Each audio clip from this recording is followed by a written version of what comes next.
জয় শ্রীকৃষ্ণ। রাধে রাধে। নমস্কার বন্ধুরা, আজকের বিষয় মোহিনী একাদশীর ব্রত সময়সূচি, পারণের সময়সূচি, ব্রত কথা মাহাত্ম্য। মোহিনী একাদশীর সময়সূচি 23শে বৈশাখ 7ই মে বুধবার দিবা অর্থাৎ দুপুর 12টা 45 মিনিট থেকে শুরু হবে। 24শে বৈশাখ 8ই মে বৃহস্পতিবার দিবা অর্থাৎ দুপুর 1টা 53 মিনিটে সমাপ্ত। তাহলে সূর্যোদয় তিথি অনুসারে 24শে বৈশাখ 8ই মে বৃহস্পতিবার একাদশী মোহিনী একাদশী ব্রত পালিত হবে। পারণের সময়সূচি 25শে বৈশাখ 9ই মে শুক্রবার একাদশীর পারণ ভোর 4টা 57 মিনিট থেকে সকাল 9টা 21 মিনিটের মধ্যে। তবে পারণ সঠিক সময় মতো করে নেবেন বন্ধুরা, তাহলেই একাদশী ব্রত সফলতা পায়।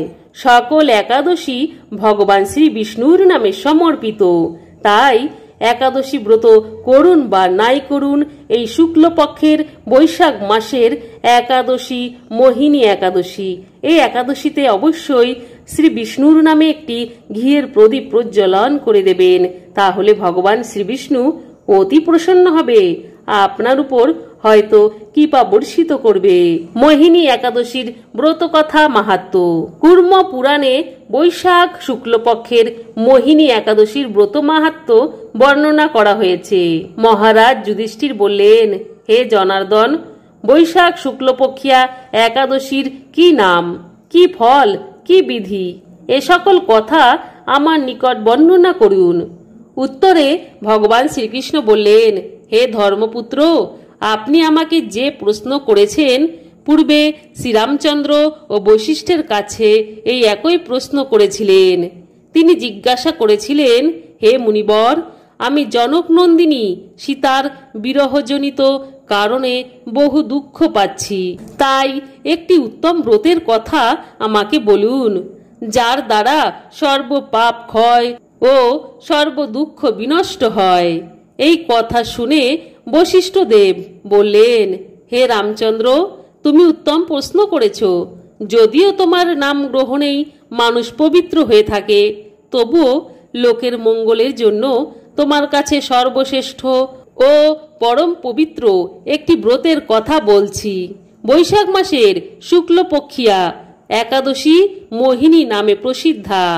এই ব্রত প্রভাবে মানুষের সকল পাপ, দুঃখ ও মোহজাল অচিরেই বিনষ্ট হয়।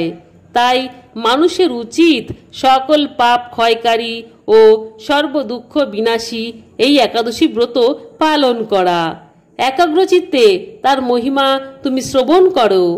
এই কথা শ্রবণ মাত্রেই সমস্ত পাপ বিনষ্ট হয়ে যায়।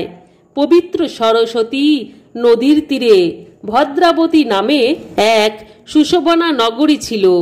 চন্দ্রবংশজাত ধীতিমান নামে এক রাজা সেখানে রাজত্ব করতেন। সেই নগরীতেই ধনপাল নামে এক বৈশ্য বাস করতেন। তিনি ছিলেন পুণ্যকর্মা ও সমৃদ্ধশালী ব্যক্তি। তিনি নলকূপ, জলাশয়, উদ্যান, মঠ ও গৃহ ইত্যাদি নির্মাণ করে দিতেন। তিনি ছিলেন বিষ্ণু ভক্তি পরায়ণ ও শান্ত প্রকৃতির মানুষ। সুমনা, দ্যুতিমান ও মেধাবী সুকৃতি, ধৃষ্ট বুদ্ধি নামে তার 5 জন পুত্র ছিল। পঞ্চম পুত্র ধৃষ্ট বুদ্ধি ছিল অতি দুরাচারী। সে সর্বদা পাপ কার্যে লিপ্ত থাকত। পরস্ত্রী সঙ্গী, বেশ্যাসক্ত, লম্পট ও দ্রুতকীরা প্রভৃতি পাপে সে অত্যন্ত আসক্ত ছিল। দেবতা, ব্রাহ্মণ ও পিতা মাতার সেবায় তার একেবারেই মতি ছিল না। সে অন্যায় কার্যে রত, দুষ্ট স্বভাব ও পিতৃধন ক্ষয়কারক ছিল। সব সময় সে অভক্ষ ভক্ষণ ও সুরাপানে মত্ত থাকত। পিতা ধনপাল একদিন পথ চলছিলেন। হঠাৎ তিনি দেখতে পেলেন ধৃষ্টবুদ্ধি এক বেশ্যার গলায় হাত রেখে নিঃসংকোচে ঘুরে বেড়াচ্ছে। তার নির্লজ্জ পুত্রকে এভাবে চৌরাস্তায় ভ্রমণ করতে দেখে তিনি অত্যন্ত মর্মাহত হলেন। এই কুস্বভাব দর্শনে ক্ষুব্ধ হয়ে তিনি তাকে গৃহ থেকে বার করে দিলেন। তার আত্মীয় স্বজন তাকে পরিত্যাগ করল। সে তখন নিজের অলঙ্কারাদি বিক্রি করে জীবন অতিবাহিত করত।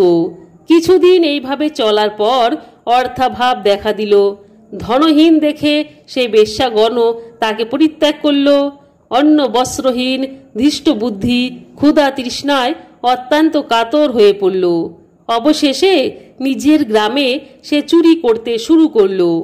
একদিন রাজ প্রহরী তাকে ধরে বন্দি করল, কিন্তু পিতার সম্মানার্থে তাকে মুক্ত করে দিল। এভাবে বার কয়েক সে ধরা পড়ল, ছাড়া পেল, কিন্তু তবুও সে চুরি করা বন্ধ করল না। তখন রাজা তাকে কারাগারে বদ্ধ করে রাখলেন। বিচারে সে কষাঘাত দণ্ড ভোগ করল। কারা ভোগের পর অনন্য উপায়ে ধৃষ্টবুদ্ধি বনে প্রবেশ করল। সেখানে সে পশু পক্ষী বধ করে তাদের মাংস ভক্ষণ করে অতি দুঃখে পাপময় জীবন যাপন করতে লাগল। দুষ্কর্মের ফলে কেউ কখনো সুখী হতে পারে না। তাই সেই ধৃষ্টবুদ্ধি দিবারাত্রি দুঃখ শোকে জর্জরিত হল। এভাবে অনেক দিন অতিবাহিত হল। কোন পুণ্য ফলে সহসা একদিন সে কৌণ্ডিন্য ঋষির আশ্রমে উপস্থিত হল। বৈশাখ মাসে ঋষিবর গঙ্গা স্নান করে আশ্রমের দিকে প্রত্যাবর্তন করছিলেন। শোকাকুল ধৃষ্টবুদ্ধি তার সম্মুখে উপস্থিত হল। ঘটনাক্রমে ঋষির বস্ত্র হতে এক বিন্দু জল তার গায়ে পড়ল। সেই জলস্পর্শে তার সমস্ত পাপ দূর হল। হঠাৎ তার শুভ বুদ্ধির উদয় হল।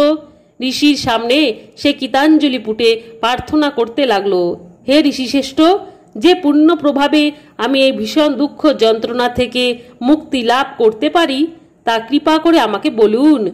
ঋষিবর বললেন, বৈশাখ মাসের শুক্লপক্ষে মোহিনী নামে যে প্রসিদ্ধ একাদশী আছে, তুমি সেই ব্রত পালন করো। এই ব্রতের ফলে মানুষের বহু জন্মার্জিত পর্বত পরিমাণ পাপ রাশি ক্ষয় হয়ে থাকে।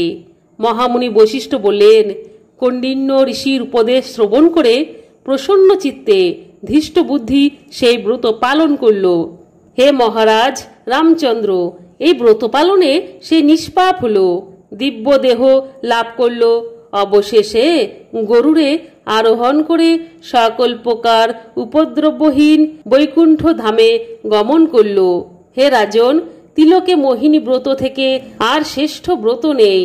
যজ্ঞ, তীর্থস্থান, দান ইত্যাদি কোনো পুণ্য কর্মই এই ব্রতের সমান নয়।